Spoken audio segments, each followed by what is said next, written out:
31절 말씀 제가 먼저 읽습니다.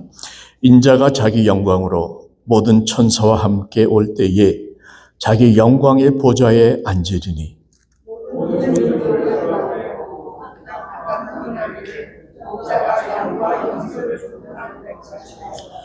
양은 그 오른편에 염소는 왼편에 두리라.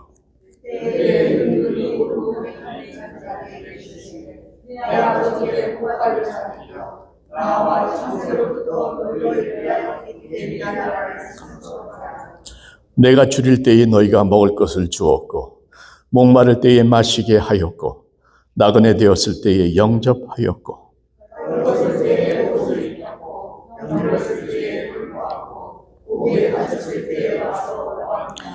이에 의인들이 대답하여 이르되 주여 우리가 어느 때에 주께서 줄이신 것을 보고 음식을 대접하였으며 목마르신 것을 보고 마시게 하였나이까.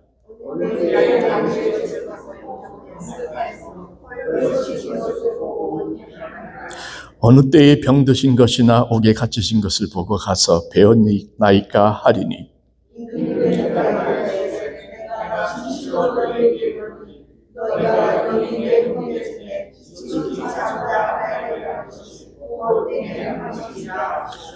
또 왼편에 있는 자들에게 이르시되 저주를 받은 자들아 나를 떠나 마귀와 그 사자들을 위하여 예비된 영원한 불에 들어가라.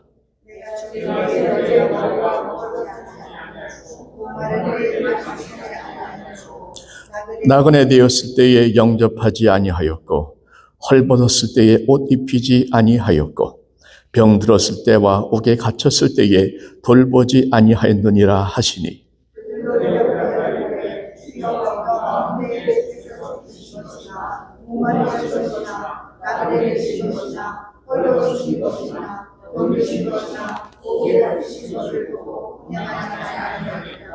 이에 임금이 대답하여 이르시되 내가 진실로 너희에게 이르노니 이 지극히 작은 자 하나에게 하지 아니한 것이 곧 내게 하지 아니한 것이니라 하시리니 그들은 영벌에 의인들은 영생에 들어가리라 하시니라. 아멘.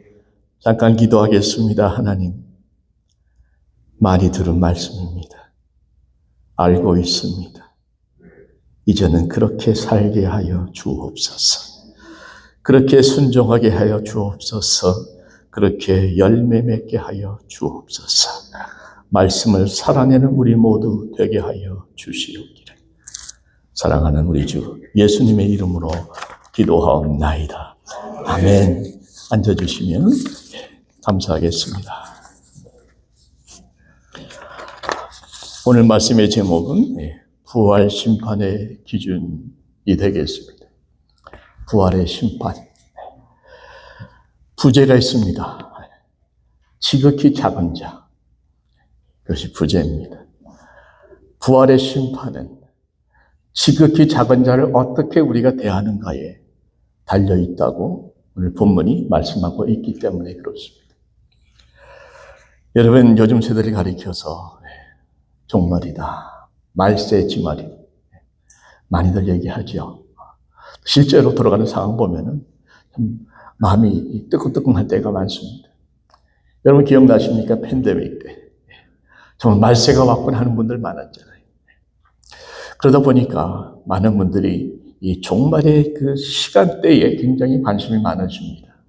뉴스를 열심히 보고 이란 전쟁이 또 어떻게 지나가는가 관심을 가지고 보고 계시죠. 또 그런가 하면 종말론 세미나 같은 거, 종말론에 대한 어떤 그 강의 같은 거, 성경 강의 같은 것들도 많이들 듣고 계세요. 좋습니다. 관심을 갖는 건 참 필요하고 좋은 것이죠.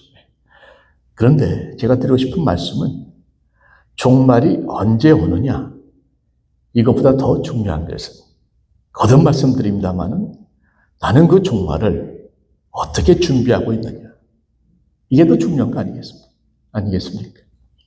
시험을 언제 보느냐, 날짜를 아는 것도 필요하겠지만 그 시험을 내가 제대로 준비하고 있느냐, 이게 더 중요한 것이지 날짜만 알고 준비가 안 됐으면 무슨 소용이겠어요.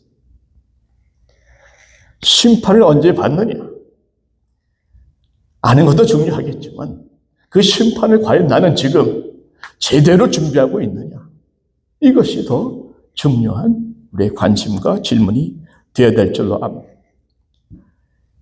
여러분, 정말 반드시 옵니다. 곧 옵니다. 내가 죽어서 하늘에서 주님을 만나든 주님께서 내가 이 땅에 있는 동안 재림하셔서 이 땅에서 주님을 만나든 우리는 either way, 하늘이든 땅이든 주님을 만납니다. 그리고 주님을 만나는 순간에는 감격과 기쁨도 있겠지만 동시에 심판도 성경은 말씀하고 있습니다. 한 번 죽는 것은 사람에게 정해진 것이요 그 후에는 심판이 있으리니. 오늘날 사람들은 심판하면 굉장히 불편해합니다. 소위 부담스러워합니다. 여러분, 제가 목회하면서 부담스러워하는 분들 많이 만났습니다. 그래서 사실 나름대로 부담을 드리면 안 되겠다, 이런 마음으로 나름대로 많이 배려를 해드렸거든요. 근데 그렇게 부담스럽다 하시는 분들이 이렇게 저렇게 피해가더니 결말은 안 좋더라고요. 제가 깨달은 것이 있습니다. 회개한 게 있습니다. 때로는 부담도 필요할 때가 있구나. 거룩한 부담은 우리에게 주신 하나님의 마음이구나. 제가 깨달았기에 저는 그때부터 결심한 게 있어요. 저의 책임은 무엇인가? 말씀 그대로 선포하는 겁니다. 그것이 여러분들에게 부담이 되면 부담이 되는 것이, 그것이 여러분들에게 복이 되면 복이 되는 것이. 저의 책임은 말씀을 말씀대로 선포하는 것이고, 여러분들의 책임은 말씀을 말씀 그대로 믿고 받는 것인 줄 믿습니다. 같이 가야 되는 것이죠.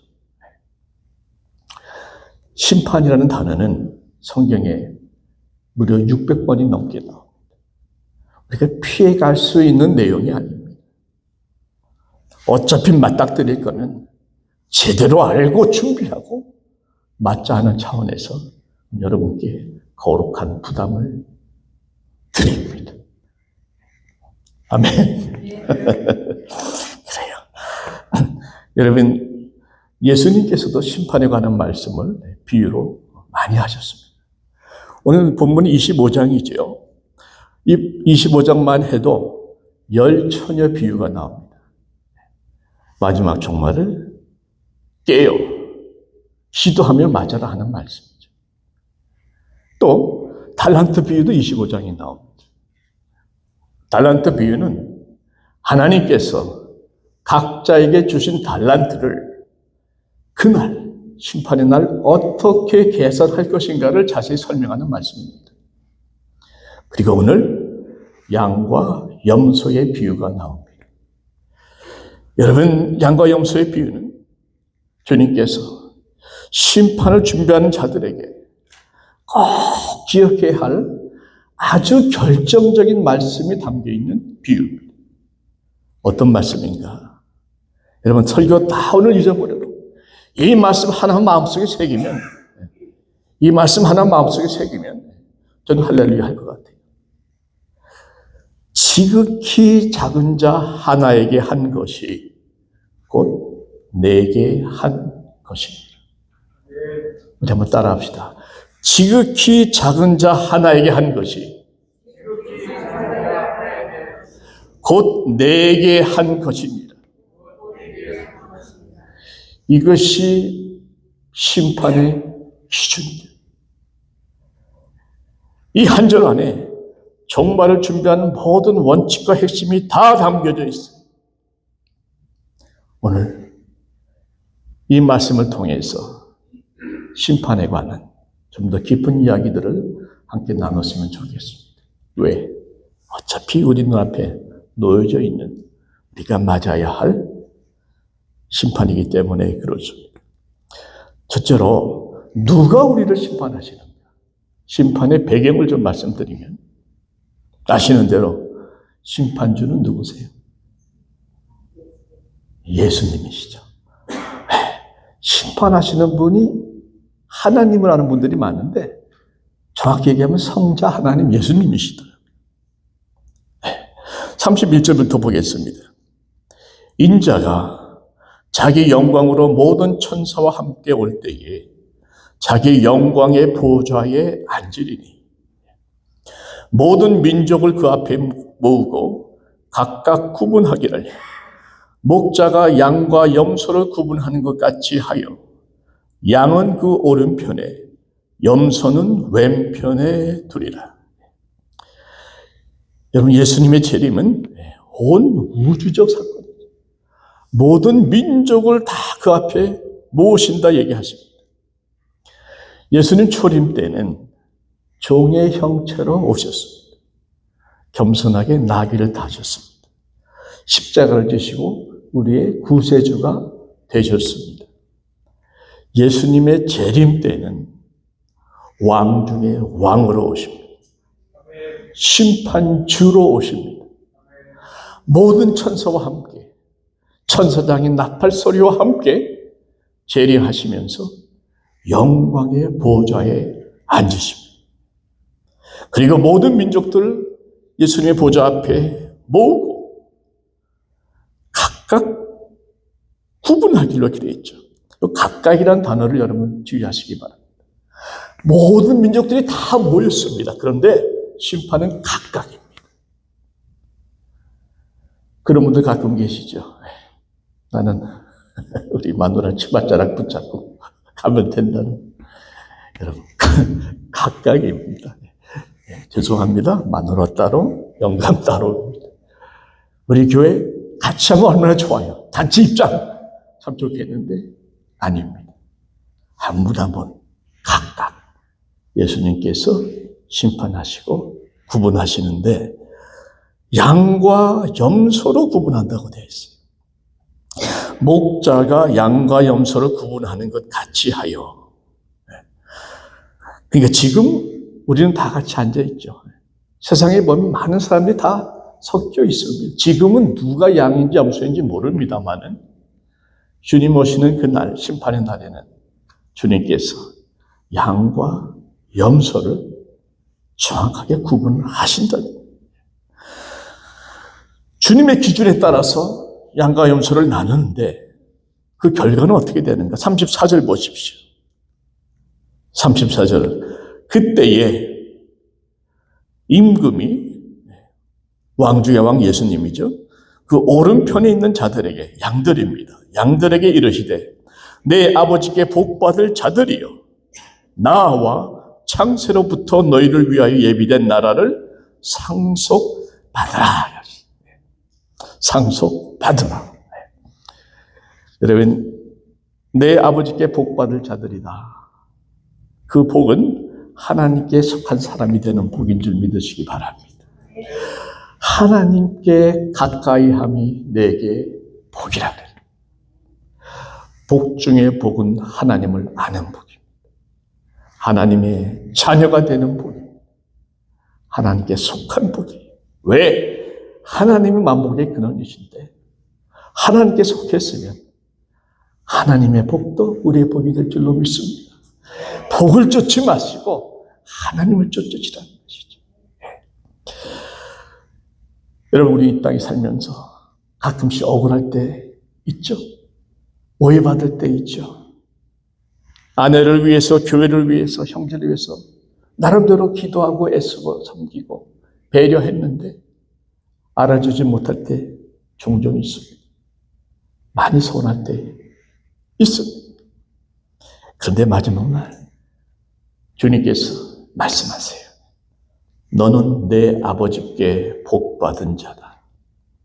이 한마디면 저는 족합니다. 너는 내 아버지께 속한 나의 자녀요. 나의 사람이다. 그 환영의 메시지에는 하나님의 마음이 담겨져 있는 것 같아요. 주님의 사랑, 주님의 인정하시는, 또 기뻐하시는 환영하시는 그 메시지가 그 말씀 한마디에 있는 것 같습니다. 내 아버지께 복받을 자들이요. 그래서 여러분, 우리에게 심판의 날은 두렵고 떨리는 날이 아니라 하나님의 나라에 초대받는 열렬한 환영을 받는 축제의 날이 되시기를 축원드립니다. 그게 성도들의 믿는 심판의 열매죠. 자, 심판의 기준은 무엇인가? 어떤 기준으로 양과 염소를 구분하는가? 굉장히 중요한 말씀을 나눕니다. 35절 보십시오. 무엇이 기준인가? 내가 줄일 때에 너희가 먹을 것을 주었고, 목마를 때에 마시게 하였고, 나그네 되었을 때에 영접하였고, 헐벗었을 때에 옷을 입혔고, 병들었을 때에 돌보았고, 옥에 갇혔을 때에 와서 보았느니라. 여러분, 이 말씀을 읽으면 마음속에 조금 혼동스러운 질문이 생겨요.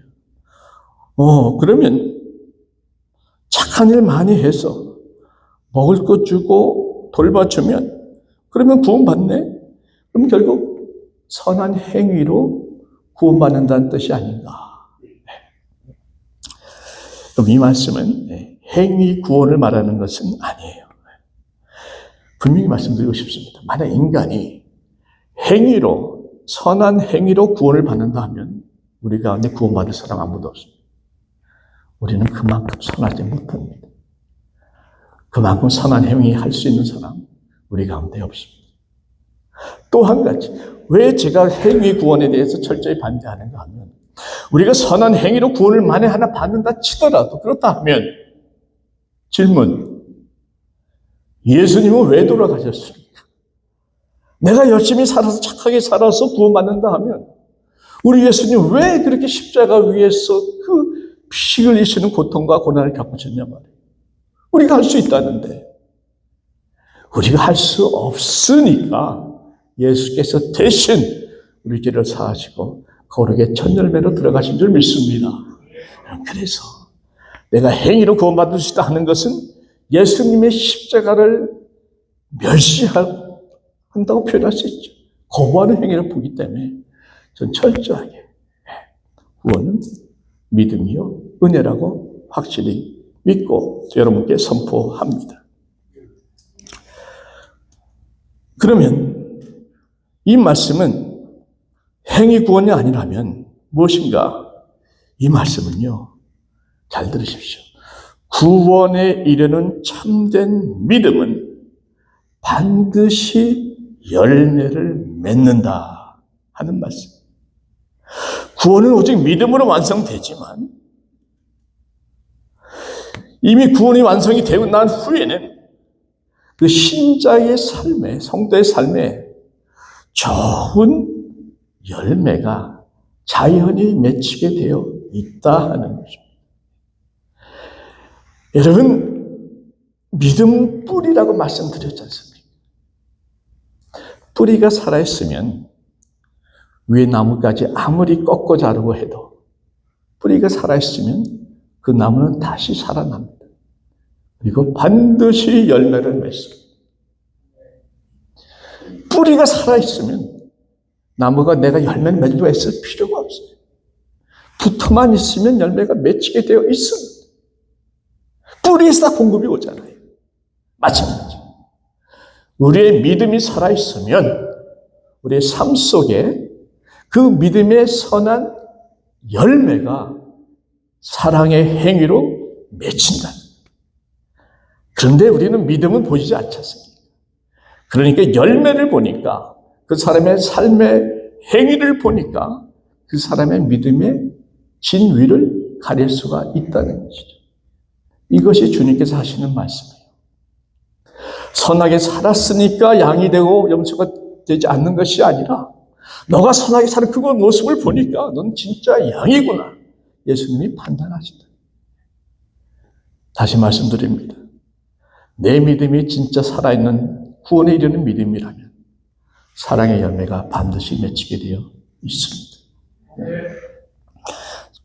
자, 중요한 말씀 40절에 보시면 너희가 여기 내 형제 중에 지극히 작은 자 하나에게 한 것이고 내게 한 것이니라 얘기를 하십니다. 그럼 심판의 기준은 무엇인가 하면 지극히 작은 자 하나에게 한 것이 주님이 보시는 관심이다.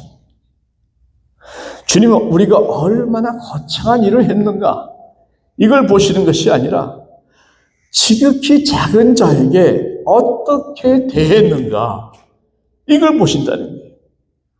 지극히 작은 자를 돌보는 것이 주님께 하는 큰 일이 되는 거죠. 다시 말씀드릴까요? 우리의 심판의 기준은 무엇입니까? 지극히 작은 자를 향한 사랑의 섬김이 심판의 기준이다. 이해가 되시면 하면 합시다.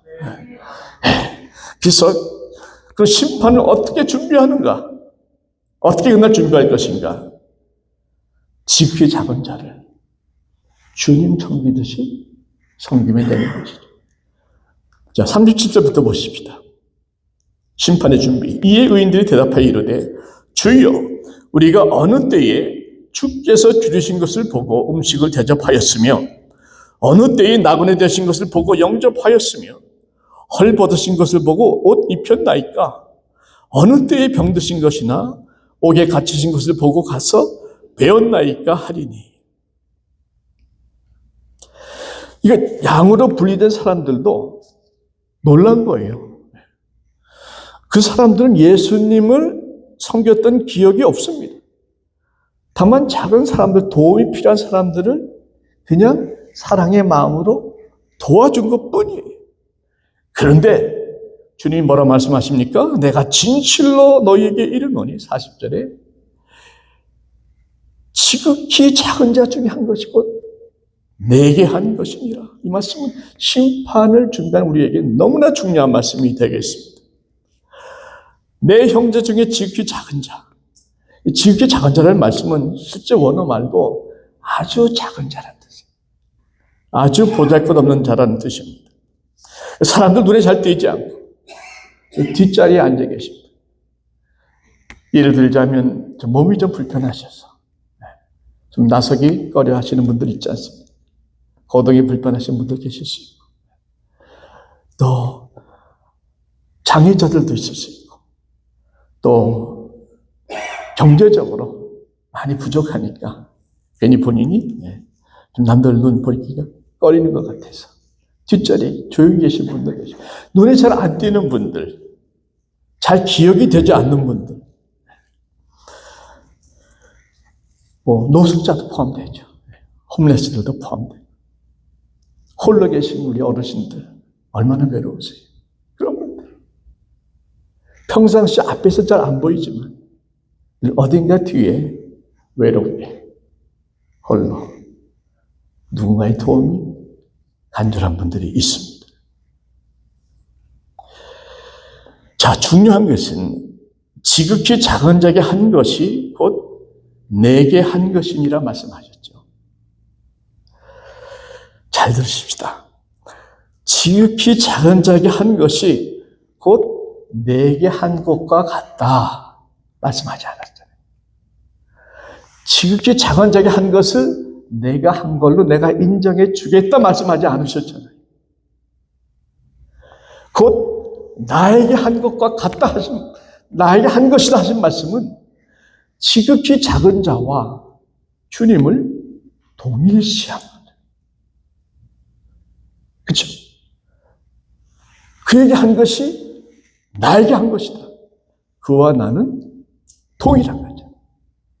여러분, 저는 이것이 굉장히 충격에 가까운 그런 깨달음으로 저는 마음속에 지금 새기고 있습니다. 다시 말씀드리면 우리가 지극히 작은 자에게 베푸는 그 사랑이 사실은 주님께 베푸는 사랑이라는 거죠.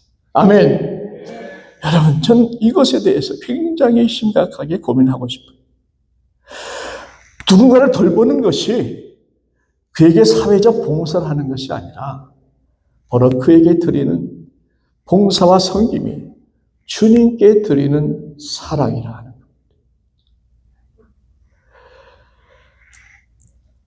주님은 작은 자의 모습으로 우리 곁에 계십니다. 우리 한번 따라해 주시겠습니까? 주님은 작은 자의 모습으로 내 곁에 계십니다. 잊지 마시기 바랍니다.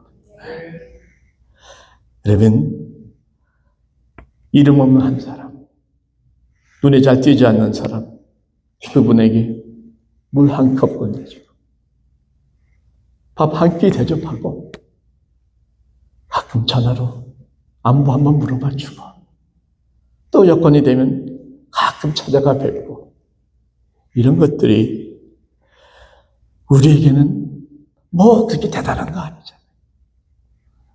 일기장에 기록될 만한 일도 아니잖아요. 그런데 그 작은 일을 주님은 너가 나에게 하였다고 주님의 책에 기록하고 있다는 사실입니다. 주님은 작은 자의 모습으로 우리 곁에 계십니다. 그 작은 자에게 한 컵의 물이라도 나눌 수 있다면 주님은 기뻐하시고 그것을 기록하시고 그 작은 물 한 컵이 우리에게는 엄청난 칭찬과 상급이 될 수 있다는 거예요. 여러분, 그래서 우리 고장로님 기도하셨습니다마는 우리 교회에서 앞으로 홈레스 사역에 좀 집중을 하고 싶어서 시작을 하려고 합니다. 이 아이디어는 사실 우리 김다윗 목사님이 저에게 주신 아이디어예요. 김다윗 목사님은 다니시면서 이 플라스틱백에 전도지하고 약간의 캐시를 넣어서 가지고 있다가 홈레스들에게 만날 때마다 나눠주신다. 얘기를 듣고 제가 참 좋은 아이디어다. 조금 알아봤더니 많은 홈레스 서비스하는 또 많은 교회들이 비슷한 사역을 하시더라고요. 그 플라스틱에 뭐 웬만한 적당한 사이즈에 거기에 이제 일단 전도지 넣고요. 그리고 홈레스들에게 필요한 정보가 있잖아요. 어디 가면 쉘터가 있다, 어디 가면 식사가 나온다. 이런 것들도 넣어주면 좋답니다. 그리고 초이스가 있어요. 뭐 맥도날드 기프트 서티피케이션이나 잭인더박스 상품권 같은 거 넣을 수도 있고 아니면 생필품 또 간식 같은 거 그것도 좋겠더라. 뭐 프로틴 바라든가 먹을 만한 요깃거리 되는 거. 또 생필품, 뭐 양말 같은 거. 우리가 뭐 여러 명 하게 되면 많이는 못하겠지만 그래도 꼭 홈레스들에게 필요한 것들을 아이템을 골라서 패키지를 만들어가지고 우리가 다니다가 홈레스 만나면 때때로 창문 열고 전할 수 있고요. 길 가다 만나면 그렇게 전할 수 있는 거죠. 그 패키지를 만들어서 우리 성도들에게 나눠드리자. 할렐루야. 할렐루야.